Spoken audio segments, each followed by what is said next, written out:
like I said, in terms of like, you want to feel a different way, you got to push yourself into that new direction. So even if it's a tiny push, that momentum's important. So like, yeah, I always kind of start, when I feel like that, I always start with, all right, what's the easiest thing that I can do that I also don't really want to do? Which is like, sometimes it can be something as simple as like just getting up, brushing my teeth or washing my face, or like, cleaning up some small part, picking up some clothes in the room, stuff like that. That's usually how it does. That's kind of the same approach I kind of have with, if there's like some work or some off the court stuff that I like to do, it's kind of like I just start with like something that maybe has nothing to do with the work itself. It's just like, look, let me do something very small that's not energy intensive, that can just build a little bit of momentum. Because that's really kind of at the end of the day what it's all about. Once you build it, it's just much easier just to keep following steps. Well, welcome back, everyone, to another episode of Masters of the Game. And today you get to meet NBA rookie with the Denver Nuggets, Spencer Jones.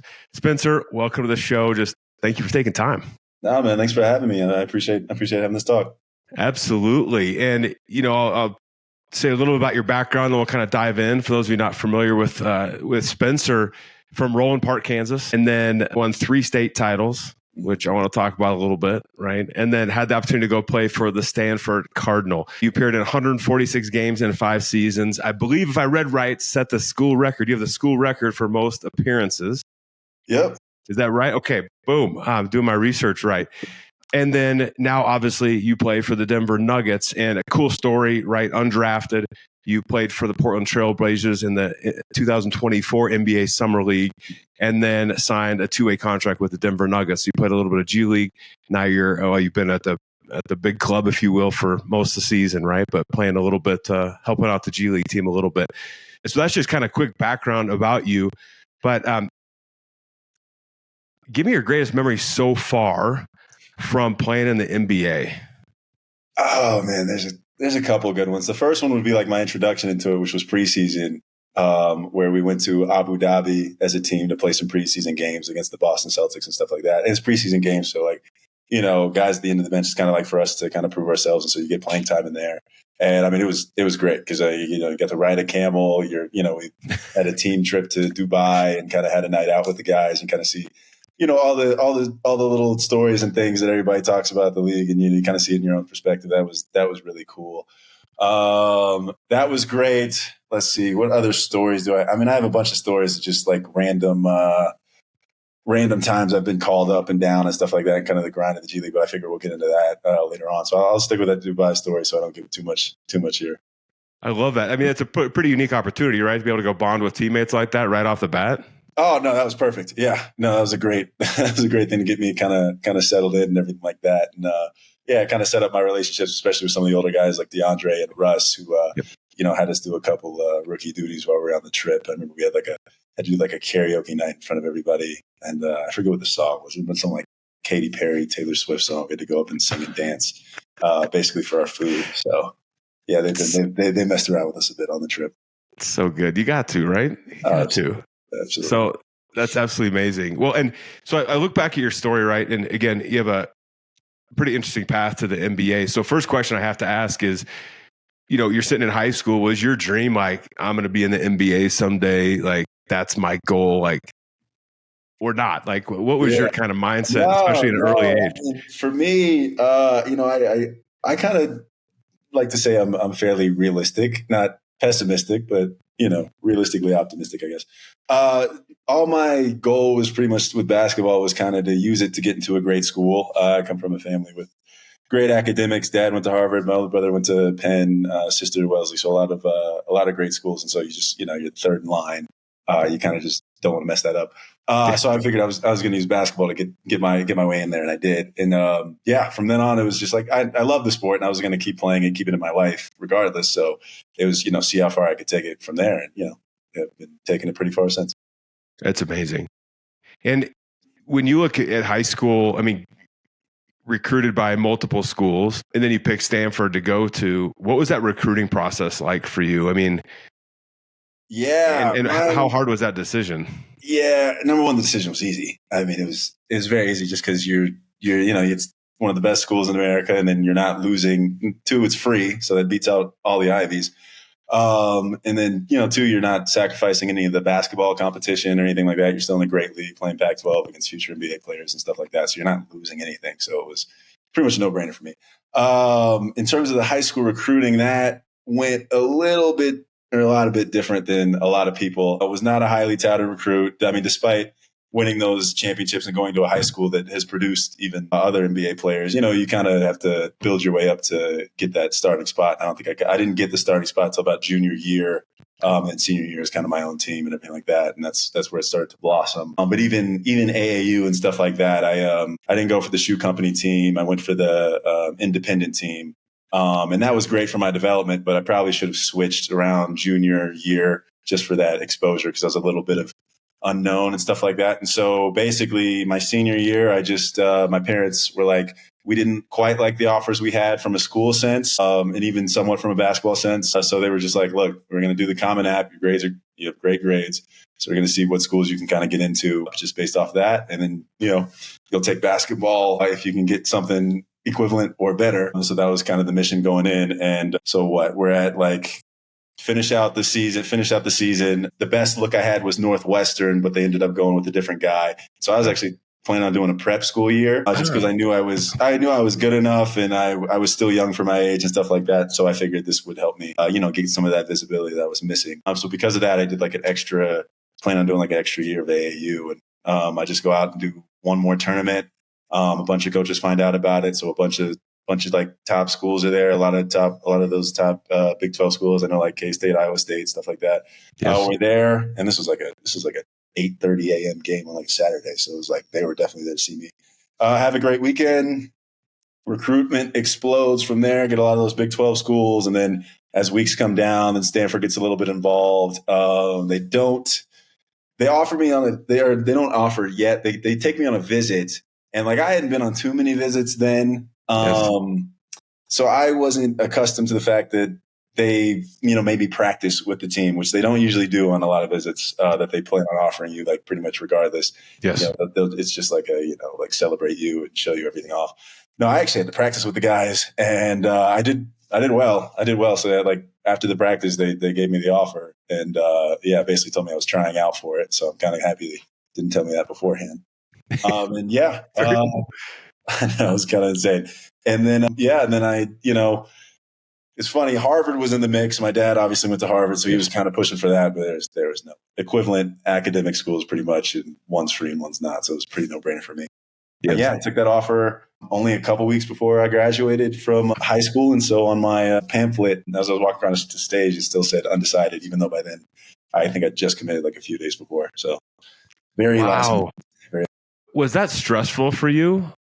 Yeah. I mean, first it was the ego hit of thinking, having to do prep school and stuff like that. So I was a little pissed about that. Yeah. Having to do AAU again while, some of your peers are all, going to different schools and, have everything set and stuff like that. So, it was definitely very stressful. I definitely didn't really want to do the prep school thing, but my parents kind of talked me into it. I just kind of just hunkered down and just sucked it up and just, said, look, something's got to happen to this. That's amazing. I mean, I'd probably be stressed going through that too, right? Because if you want to play at the next level too, right? And you're always looking, and sometimes they find you, sometimes they really don't, and you gotta. But to your point, just you kept working and showed up to one more tournament, and one more tournament turned into an amazing school out of nowhere. Yeah, no, absolutely. It was definitely I definitely didn't have the same mindset I had this time around. I remember just being pissed and stuff like that. I still did the things. I still went out and trained and did everything like that. But I was pretty much in the dumps there for at least a few weeks. But the biggest thing is you just get up and go do the work, and you'll find a way through it. I knew I still had to do that because I was even though I feel like crap, it's there's going to be something through it if you just keep working. And is that the mindset? Because you and I talked a little bit. We had coffee a couple of weeks ago now, and got to sit and chat a little bit. And you talk to people in your position and who've been in the league for a long time, and again, you and I talk, these little secrets kind of bubble up, right? And they're not secrets. It's just this is what it takes type stuff. And just like you said, right? You're not in the best mood, but you still went out and worked. And I think that's one of the things that the NBA greats have, and just in general the greats have, of no matter the feeling, they go do it anyway. Yeah. I mean, I always liked that, you have to, you can't think your way into a new way of acting. You kind of have to act your way into a new way of thinking. I like that quote that my coach used to tell me at Stanford and stuff like that. So it's like, look, I felt like crap. The only way to get out of that is to act differently. I wasn't just going to like sit around and try to think of a new perspective on how to look at this and stuff like that. I was like, no, I just had to go and do the things that would get me to where I wanted to eventually be. And yeah, that eventually that momentum will get you out of the mood and stuff like that. And, it was a similar thing that I was happy I learned that lesson then, because it was a very similar thing I was going to have to do going through the draft process, which was, again, pretty much very similar to this, and being a very late type of recruitment and not figuring out where I was going to go almost until like last minute. And so it kind of really prepared me for that. Yes. Yeah, it's like a 5-year flash forward of this is, you don't know it yet, but you're going to go through this again. If the NBA, if the next 5 years go like they did with my Stanford years, then I'll be pretty set. Yes. The adjustment to the collegiate game from high school, difficult, simple. What was that adjustment like for you? Yeah, it wasn't crazy difficult for me versus like some of the other guys I came in with or just other peers and stuff like that. Just because like the ego for me had already kind of been torn down, with the whole prep school and, not being that highly touted recruit and stuff like that. Because basically your first 2 weeks coming in the summer, you're just getting beat down. You're skinny, you're slow, the 3-point line is a little farther back. Got to adjust to that. Coaches are harping on you more. Practices are harder. They're longer. Everything's just an adjustment for those first 2 weeks. The coaches really don't care. Like, they don't really care how well you perform. They just care that do you get through it? Are you still are you not shying away from anything? Are you still just just taking it on and stuff like that? And that's pretty much how it goes for those first 2 weeks. And so like I said, my ego was kind of already torn down, which was great.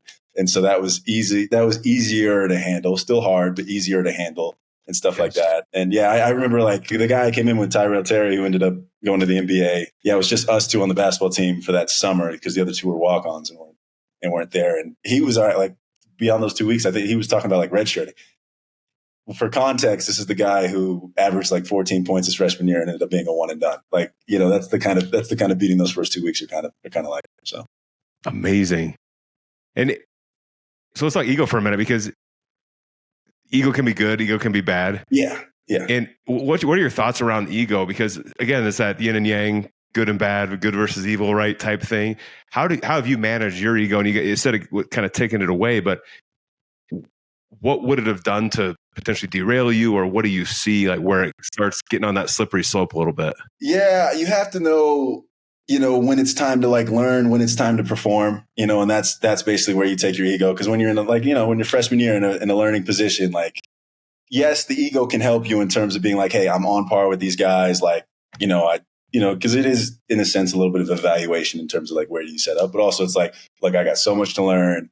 Let me take this backseat, not be stubborn, take advice from all these people, these coaches that at this point barely know, and still have to take all this criticism from. Because if you miss that, you're not going to get on the floor regardless of how talented you are if you can't, do the little things like that. But no, when it comes to performing, like when it comes to time and like, when you're in the summer league and stuff like that, like, it's time to just go out and say like, look, I'm better than everybody else. I deserve a contract in the NBA. I deserve all this stuff. Like, let me go make that happen. And that's kind of where it's at. So it's been interesting kind of, seeing all the really good players, like Russell Westbrook, for example, at times will have a pretty big ego. And I mean, rightfully deserves it.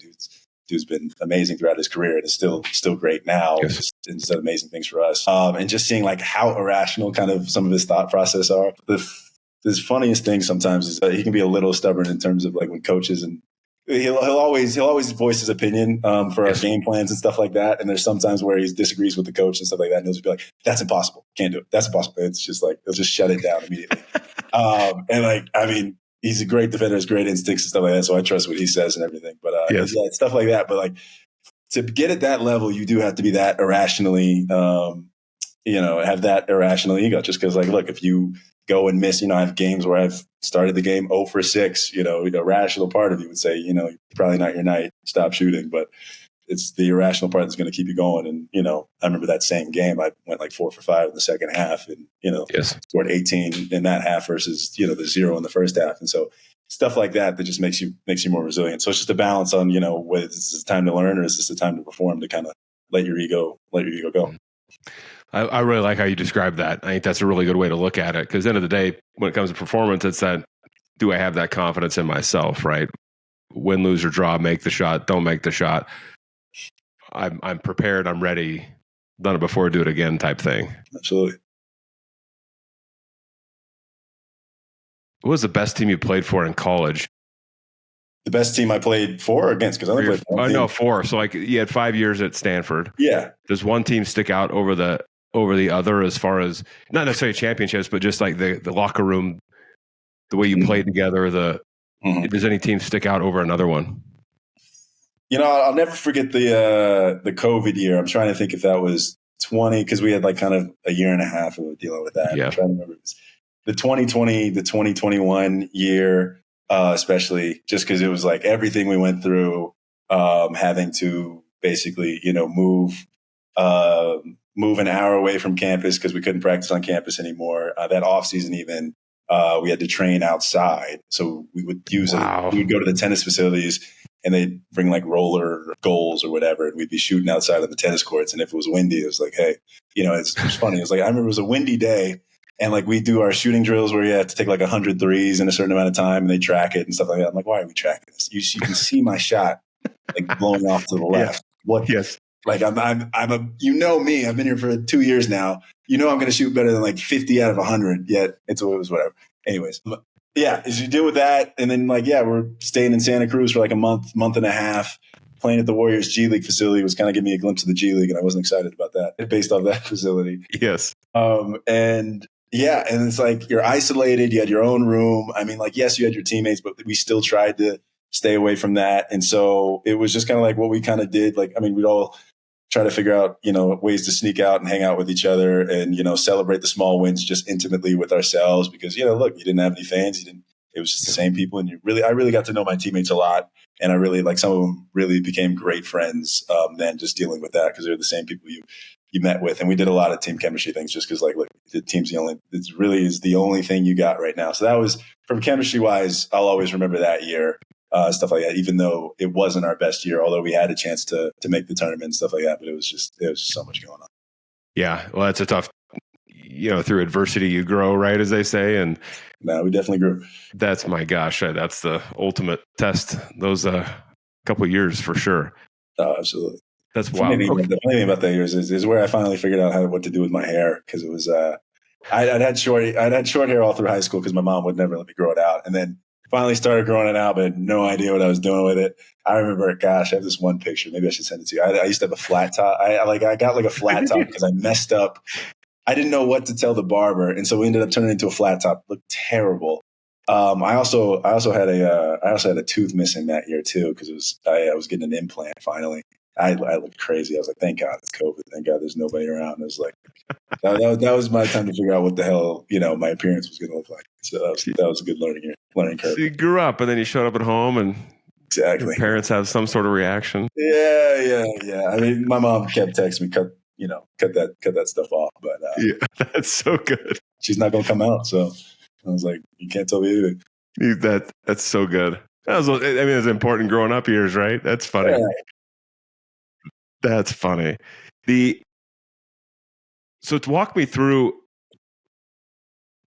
like, you sign the agreement with the Nuggets. Yep. I mean, what did that feel like? Because again, you're fighting through, like you said, you had the same thing happen 5 years prior, and then all of a sudden you're at the same spot, fighting for a spot. You sign the contract. I mean, what did that feel like? Yeah, I'll give you a little context to that. So after my fifth year at Stanford, which was hopefully going to be my best year, it didn't end up being that way just because I ran into I ran into an injury that was going to need surgery. I just played through the whole season. It was on my shooting hand, so it was a pretty difficult one to play through. But so had a decent season. Had a pretty good season, decent season for my standards, everything like that. But the stock tanked a little bit because of that. I was coming off an injury, was going to need surgery, stuff like that. So I had to rush through the whole pre-draft process, stuff like that.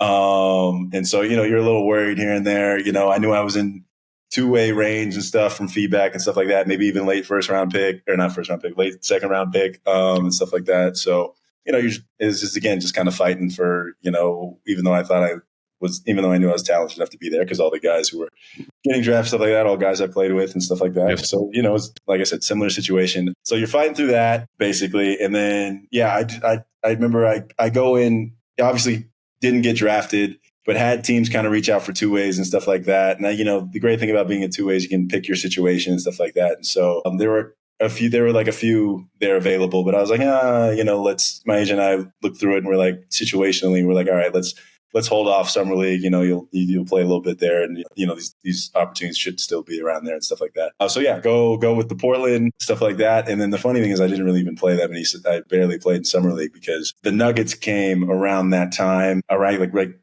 I think right after the first game of summer league, I knew I was going to sign with the Nuggets and stuff like that. The GM just called and was like, "Look, we want you," stuff like that. We're like, situationally, this was great in terms of like what I can offer, and at the time they felt like a great team in terms of stability and stuff like that. Obviously, Yes. You're hit with a surprise a couple of weeks ago, but that's kind of how it works. But no, I'm still very happy with the decision, and I've done good things here. But no, Yes. in terms of how it felt, I mean, like, it was just like a sigh of relief, just because, like, I went from finally getting the surgery that I needed, that I put months off for, then I had to rehab for it, then you do the pre-draft process, then you do summer league, all for that hope of that, process. But I was honestly pretty level-headed through it. I remember my dad being a lot more stressed about it, or just worrying about it, like, oh man, is it not going to pan out or whatever.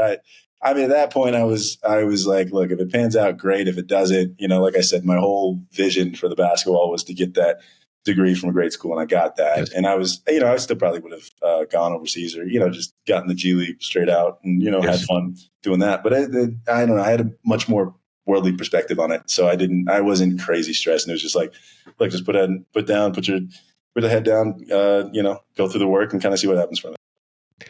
I just love that. So I imagine there were days, and I mean, it's starting again, high school, college, and still to this day, I imagine. And tell me if I'm wrong. Please tell me if I'm wrong. No, you're good. But I imagine there's days where you wake up and you got practice and to do the shots and do all these things where you don't feel like doing it. That was today. Okay. Yeah, So one time, and it happened to be today. That was today. So this is a key thing. How do you work through it? Like, how do you go do it anyway? Because a lot of people give up. They're like, forget it.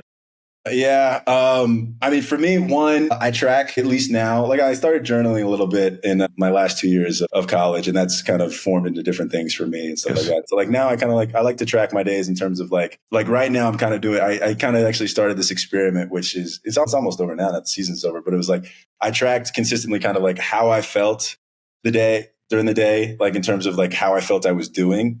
Because like, I don't know, I ran into this TikTok that was kind of like, 90% of the time, it was like 75% of the time you feel like you're failing, like 10% of the time you feel like it's like done, it's over, and like, the other like whatever left percentage, you feel like you're succeeding and stuff like that. So I was kind of curious about that, because I felt like it applied to me. And so like, that's what I've been doing recently, is tracking kind of like those days and stuff like that.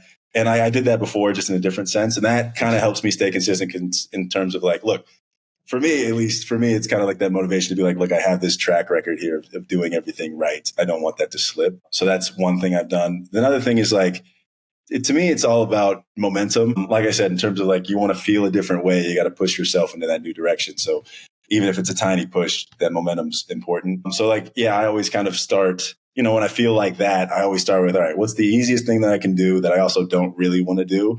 Which is like, sometimes it can be something as simple as like just getting up, brushing my teeth, or washing my face, or like, cleaning up some small part, picking up some clothes in the room, stuff like that. That's usually how it does. That's kind of the same approach I kind of have with, if there's like some work or some off the court stuff that I like to do, it's kind of like I just start with like something that maybe has nothing to do with the work itself. It's just like, look, let me do something very small that's not energy intensive, that can just build a little bit of momentum. Because I mean, that's really kind of at the end of the day what it's all about. Once you build it, it's just much easier just to keep following the steps. I like that. Yeah. Hey, it's great. Yeah, be able to track it and then do one small thing. Yeah. That's just helped me be consistent. Everybody's a little bit different, but I feel like that's helping most people.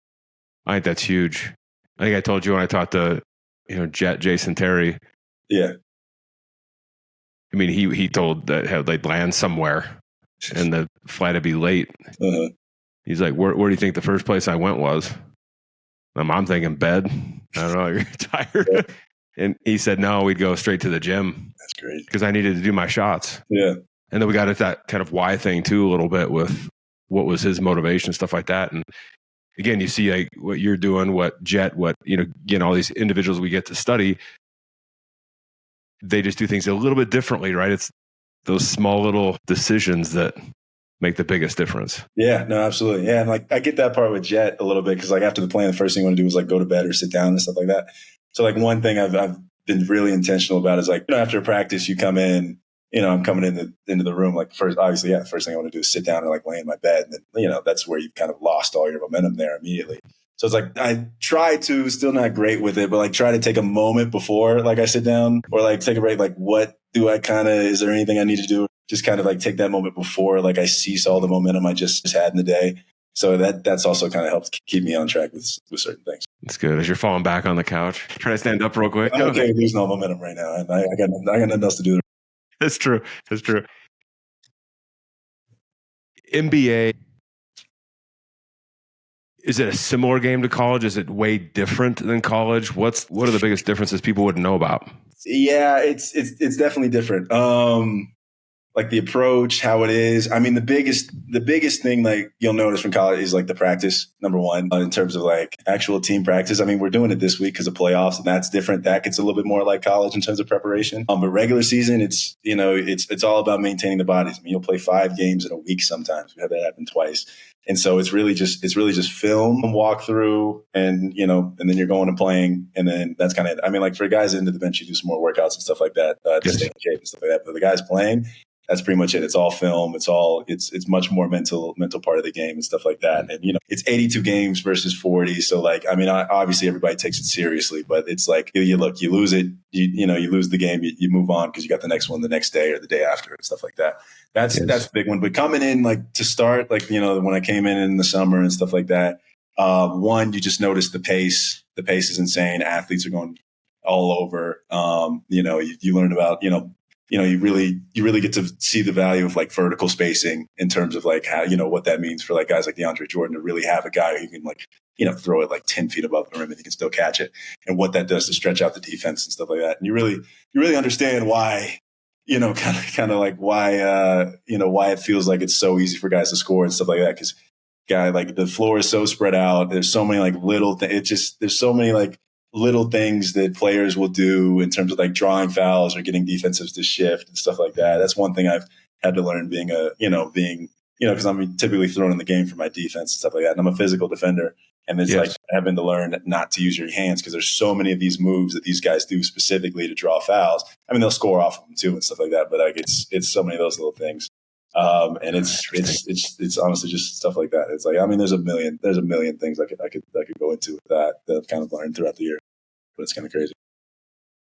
So would you say for most of the season that you own your level of kind of energy and your fitness level, or do they monitor that pretty well during the season? Because you don't have a lot of practices, but. Yeah, I'd say they definitely keep track of it. Like in terms of, when I go through stretches where like I kind of haven't played for a while and stuff like that, we call it like Big Four because it's usually like, you have like 16 guys on the bench and like, the rotation's usually around 9, 10, so like those last couple guys who got a few minutes and everybody else who didn't get any minutes, usually about 8 of them. And so like we play a lot of 4-on-4 and stuff like in the mornings and stuff like that. And, that's nice to, refine your game, but also kind of stay in shape. So they kind of take care of that. In terms of staying in shape, like you'll get in shape, like even if you're playing a lot and stuff like that. Like I know a couple of the guys will come in kind of almost purposely not really in full shape just because they needed the rest. And they'll just use like that first week of the season. I mean, they'll still be great, but they'll use that first week of the season to get fully, like I said, you're playing 5 games, 7 days, you're going to get in shape and stuff like that.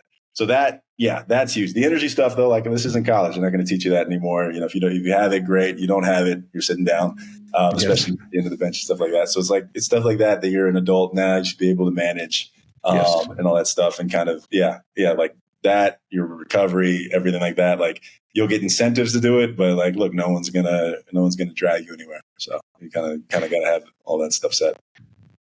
It's interesting. I've had, between you and then yesterday, I interviewed Johnny Damon, so baseball guy. Like, you both spoke about the recovery side of things because he even said too. He's like, you go into he had an interesting Red Sox perspective, like Boston Red Sox, where he said, Terry Francona at the time said, if you need a day off, we'll get you a day off. It's never going to be in Boston though. And he was like, well, that's weird. But the whole premise was people are paying a lot of money to show up to Boston to have the experience of Fenway and all this sort of stuff. So we'll get you a day off in Tampa. Yeah.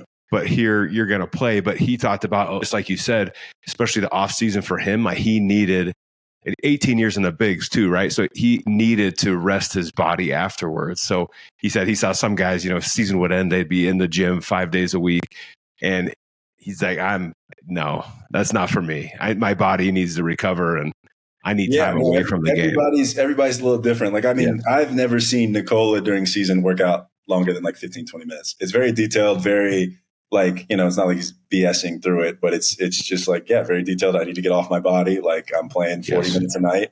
My longevity is, especially at this point where he's at his prime, it's like, look, the incremental gains that I could get from this workout are no longer worth the, being out for a game or two and stuff like that. And then, the biggest thing I've learned with recovery is you really just got to be on it and not be afraid to ask for it, or you really just got to be much more communicative with your PTs and stuff like that, especially what I've learned with guys with injuries and stuff like that. And this is kind of where, why guys kind of have their own people and stuff like that. Because look, our PTs are great, everything like that and stuff like that. But there's always going to be a little bit of friction between them and the player, just because the PTs are kind of hired and graded based on, look, how available is the team. And it's, pretty much I feel like it kind of feels like the people who hire them are mainly just looking at that number, what percentage of the guys are available and stuff like that. And so they know that. So yes, they're going to try to, I wouldn't say really push you to play, but they're going to give you reasons to and try to do the most that they can to get you there.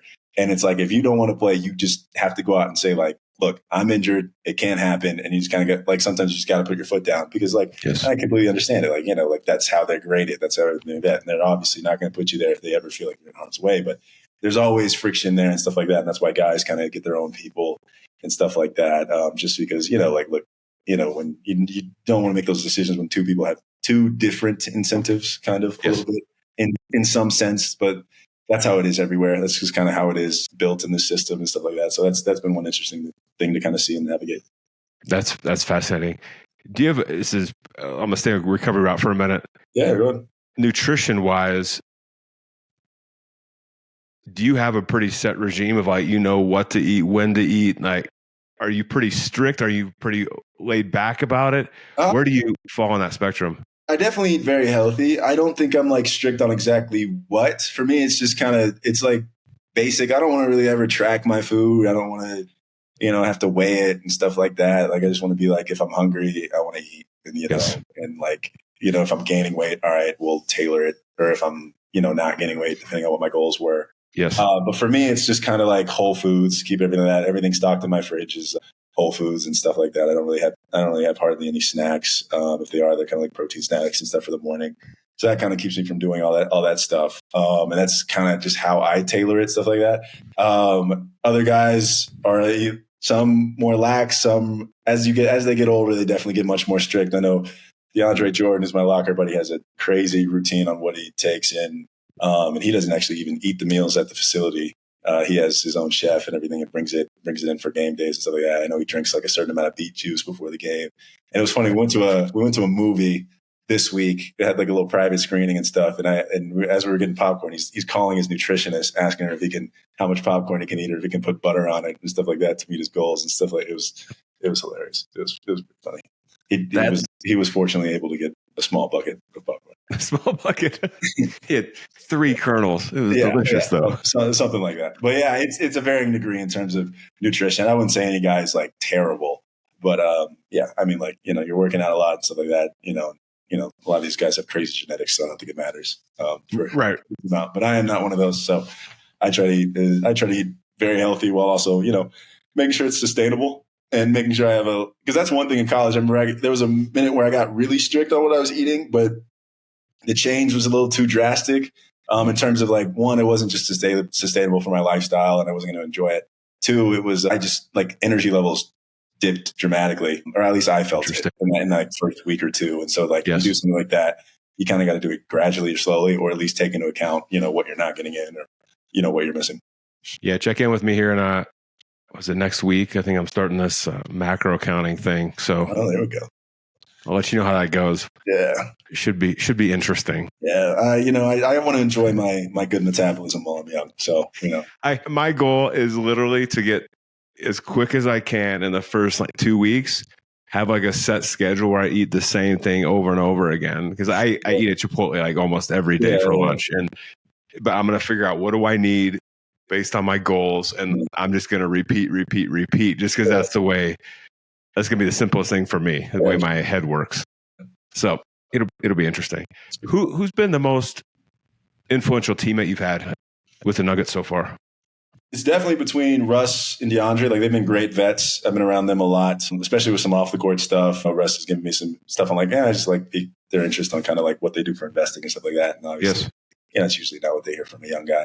That's kind of how it started originally. But like I said, I'm close to those guys a lot, and they always give me tips on look, what I need to do to go into the games, and they always just keep it very simple. They're like, look, all you got to do is defend your guy. That'll build trust with the coach, and then you just build it from there and stuff like that. And it's always been great. They always look out for me and stuff like that. I mean, Russ grabbed, pretty sure it was Russ or DJ. One of them grabbed the game ball of my first winning point and stuff like that. And so they've been great. And I mean, obviously Russ is an ideal guy to kind of learn from in terms of, he's one of those guys who has that big ego, and you've seen it. But at the same time, he's in year 17, taking that 6-man bench role, and still probably leads our team in diving on the floor and stuff like that. I mean, always willing to learn, always looking to get better and stuff like that. So he's definitely been a great role. I know you're, locker mates with DJ, right? Yeah. But when you look at those two that you mentioned, did you have to seek them out, or did they naturally come to you? No, I mean, they naturally came, made the introduction, and have made me feel welcome to then, like I said, ask them about their off the court stuff, and then ask them questions on certain things. So yeah, they definitely they didn't, I mean, no one's ever going to pull you through the door, but they definitely creaked it open a little bit, and it was we're inviting, everything like that. Honestly, everybody on the team has been like that. I just mentioned them because they're also the most talkative. So that's for sure. But I mean, everybody on the team's been great and welcoming. It's a very unselfish team, which is obviously sparked by Nikola, who, has his own unique character. I bet. Any funny stories about you and the team that stick out to you? I mean, there's probably a whole slew of them. I mean, it's funny because when you think funny stories, the inappropriate ones always come. I was going to say funny and appropriate. I can't share these. I'm trying to think which ones I can share. With because some are inappropriate, some give up maybe a little bit too personal things. So a lot of it's inside stuff. I mean, we're our the one G League game sticks out to me. You told me that story. Oh, that's right. Yeah, we're on a road trip. We're hitting all the basically Midwest cities: Indianapolis, Milwaukee, Detroit, whatever. Our G League team's in Grand Rapids, which is a lovely 2 hour and 15-minute or a little bit over 2 hour flight from Denver. So I love making that commute back and forth. But I'm up with Denver at this point. I knew I was going to be at the road trip the whole time. And so it was we had 2-3 days in between from Indianapolis going to Milwaukee, and the G League team had a game. And I knew the whole team was going down there. It wasn't until the day before that I knew I was going to be playing in that game. So I was like, man, all right. I was obviously happy to play and everything like that, but I was like, Jesus. So basically we play Indianapolis. And then I have to, we play in Indianapolis, and then at 10:30 p.m. when the game's over, I have to take a chauffeur drive me to Grand Rapids, which is, I think it was 4 hours, about 4 hours. I get to my apartment there in Grand Rapids at 2:30, and then I got to wake up, do the walkthrough thing, whatever, and then play the game. And all the guys are there, and actually it was great. A lot of the guys showed up and everything and stuff like that. I had a good game and stuff like that. And I was supposed to fly back with them on the charter that they took to get to the game. But, it was after the third quarter or whatever, they're just hey, we're leaving. I was like, what do you mean? Granted, I still have a whole quarter left to play. And I'm like, what do you mean you're leaving? We're going. I was like, what do you mean you're going? It's Russ said we're dipping. I was like, oh, I mean, this is probably the guy's been the nicest guy to me through the whole year. He's just, but when he wants to leave, he wants to leave.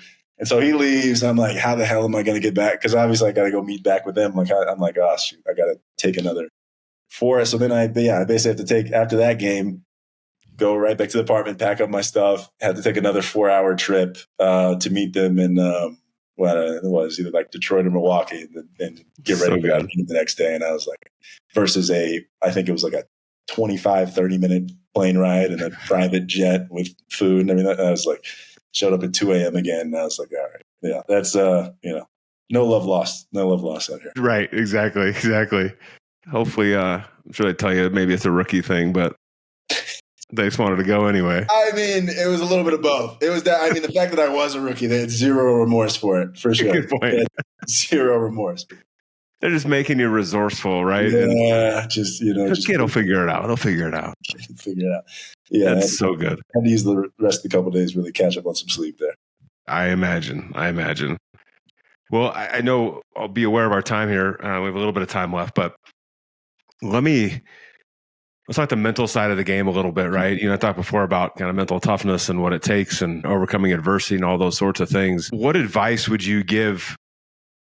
Well, I guess first of all, let me ask this. When people talk about mental toughness, mental strength, resiliency, whatever, however you describe it, what does that mean to you, and how have you worked on that and practiced that in the past?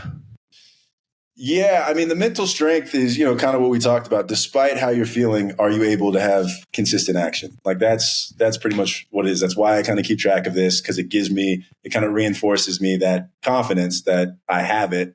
So when I get in those moments, it's something I can kind of refer back to. And that's how it's really worked for me, is like, look, action breeds confidence. It's not the other way around. So it's like when you have this consistent action to kind of, basically prove that, look, you belong here, you belong in these situations, stuff like that. That's going to naturally, help your confidence and stuff like that. So that's kind of my advice for people, is just to like, definitely take time, at least one time in the day, just to mark down all the things you've gotten through and whatever, and just kind of use that as like a subtle reminder, because it'll pop up, when you're in those hard times in terms of like that. You'll just refer back to, look, I got through this, I got through that. Like, it's exactly what I was thinking when I was going through the undrafted stuff. I was like, look, I got through the whole thing in high school, and it turned out having a great Stanford career and breaking a lot of records there. And, look, it could happen here. It couldn't, but I know I could get through it. And that was the same thing with, if I ended up not getting that contract, I was like, look, whatever's next, I can get through it. So that's really helped. And another thing that helps is like kind of my outlook on it is that like pain is like, whatever pain and suffering go through, like that is the story. And everybody wants to have a story. Everybody wants to have a great life and things to talk about when they're older. Like, you can't have any of that without the pain and the suffering. Otherwise, it's just a boring. No one's going to read that. No one's going to read your book. No one's going to want to hear your story. No one's going to take a podcast with you and stuff like that without it. So that's kind of something that I always just think like whenever I'm kind of going through it, like, hey, this will make a, pretty good story. It's just shit like that. Like, when you're taking that 2-hour drive from fucking Grand Rapids to Milwaukee, you're like, at least it's a good story. So then you feel a little bit better about it. So it's kind of the mental approach I like to take. So good. Critical too. I love having that almost inventory. And that's a very, maybe not the best way to describe it, right? Not the coolest way, but you kind of an inventory, like these are the things that I've overcome. And then the beauty is like in the moment, you have to remember those things. Yeah. You have to intentionally think about them, because otherwise then the future or whatever story you're making up overwhelms everything. Yeah. No, absolutely. Like, yeah, in those moments, because like it's weird, those moments, because it's like, despite the fact that, like when I'm throwing an NBA game and stuff like that, and I'm in the corner, and I'm like a little nervous, like, if they pass it to me, I got to shoot this ball. It's like, like it's just a weird moment, because it's like I've shot this 1,000 times. I have the school record. I have my college record in 3-pointers made. A lot of them from that same distance and stuff like that. But I'm still like, like you're tense and you're like, it's almost like you feel like you forget how to shoot. Like, am I too tense that it's going to go way over the backboard and stuff like that? And sometimes it has, but you get to those moments. But yeah. And so, it's like reinforce. Yeah, I have to reinforce myself that, look, I played with a wrist that needed surgery and still was like a 40% shooter. Like I can make this shot and stuff like that. And so you go through all those moments and stuff like that. And I mean, like you're still going to be nervous as hell doing it, but it helps. Right. At least it gets you in the right frame of mind to so your body takes over, right? With the muscle memory and all that. Yeah, absolutely. And easier said than done too, right? I think sometimes we're, talking to people like yourself, it seems like it's some magic and they have it easy, and it's challenging. We're human beings. Yeah, but it also seems easier when you think about it in terms of like, it really is just like I just need to get myself away from it. It's like I don't really need to think of like how to shoot this shot or anything like that. I just need to get my mind literally on anything else and stuff like that. So that's what that's what I used to do sometimes is I remember when I was learning a new form or something, I used to have like a mental click where I would like say something or like I would breathe out on the shot or whatever if I was like nervous about it, because it was like that's what you were focusing on, so you could let the muscle memory just do its thing. So I don't know. To me, thinking about it that way always made it a little easier. The fact that like you didn't have to have a certain frame of mind. You just had to just keep yourself from getting in the way. Yes. Yeah. So very true. Yeah. You reminded me of it's terrible. My son, he played like at some basketball league at the Y with his buddies, and they never played basketball. He plays hockey and other sports. And it was interesting to say the least from a fan perspective. Yeah. And I always remember that. I don't even have seen this movie, but Along Came Polly. It's an old movie. Yeah, I've seen it. Ben Stiller, right? I think Ben Stiller. Yeah, but they're in the park shooting, and he's I can't remember the actor's name, but he's like Rain Dance. Philip like Seymour, right? Something. Hall? Yes. Something? Yeah. That's what his league reminded me of. I was like, this is just bricks going up left and right. So make it right. But it was pretty funny. They had a good time with it though. That's so good. Okay, I know we're right at time. Yeah. I could talk to you for hours, of course, as with everyone, and we'll have to do this again and actually live and in person, and that'd be great. Again, that'd be way more fun. But if people want to connect with you, obviously they're going to watch the playoffs here. Yeah. Again, I don't know when you're watching this, but it's like April of 2025. So if you're watching this in 2026, you missed the playoffs for the Nuggets. But sorry about that. But if they want to connect with you and just learn more about you, like where can they do that? Yeah, I would say, it's funny. We never got in the off the court stuff, but I'm very active on LinkedIn and stuff like that. So I always look at those DMs. It's not like, I know some, not to harp on other professionals, but some guys have people, take care of that stuff for them. I'm on there. I'm kind of, it's me, sadly, don't have somebody to pay for to do it yet. Just right now, just for now, for now. No, I'll always be on it. I'd say that that's the best way to reach it. I'd stick with that. I am open. I just remember last time I gave away my email. I kind of regretted that, so I won't do that.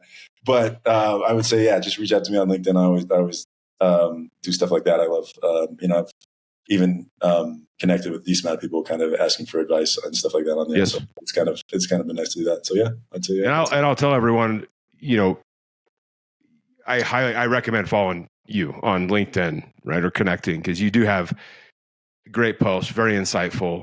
It's about team. It's about being curious. It's about just growth and development and like what it's really like to be in the NBA and just building a career and the journey and path. So I love reading your posts, which I think I told you before, but I'll tell you again. And so it's just really cool to see. So if you are looking for someone to follow who gives you kind of real insight into life and all that, Spencer's amazing for that. Thank you. No, I appreciate it. It's been fun to post on there. Of course, no pressure.